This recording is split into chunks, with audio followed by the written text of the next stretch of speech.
मी काल चाकणकरांचा म्हणजे राजीनाम्याच्या नंतर त्यांनी जो एक नाट्य रंगवण्याचा प्रयत्न केला तो बघितला आणि मला हसायला आलं की माणसं किती केविलवारी धडपड करतात आणि कालची त्यांची धडपड म्हणजे बूंद से गई सो हौद से लाने का जो एक प्रयास था तो त्याने काही फरक पडणार नाही. मुळात ते नोटीस बिटीस पाठवणं वगैरे ते सोडून द्या. तुमच्या डोक्यावर अटकेची टांगती तलवार आहे त्याचा विचार करा. कारण तुम्ही त्या सगळ्या गोष्टींना अवगत होता. तुम्हाला 1 वर्षापासून कल्पना होती. तुम्ही पीडितेचा आवाज दाबायचा प्रयत्न केला. संघटित गुन्हेगारीचा हा प्रकार होता. त्यामुळे तुमची नार्कोटिक्स झाली पाहिजे आणि तुमची अटक होणं गरजेचं आहे. या मागणीवर मी ठाम आहे. सगळ्यात महत्त्वाचं गोष्ट ही काल राजीनाम्याचे निर्देश गृहमंत्र्यांनी दिले. खरं तर सुनेत्रा वहिनींनी ती हस्तक्षेपाची वेळच येऊ द्यायला नाही पाहिजे होती.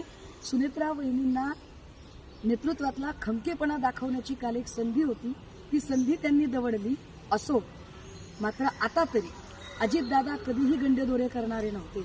अजितदादांनी कधीही भोंदूगिरीला थारा दिला नाही.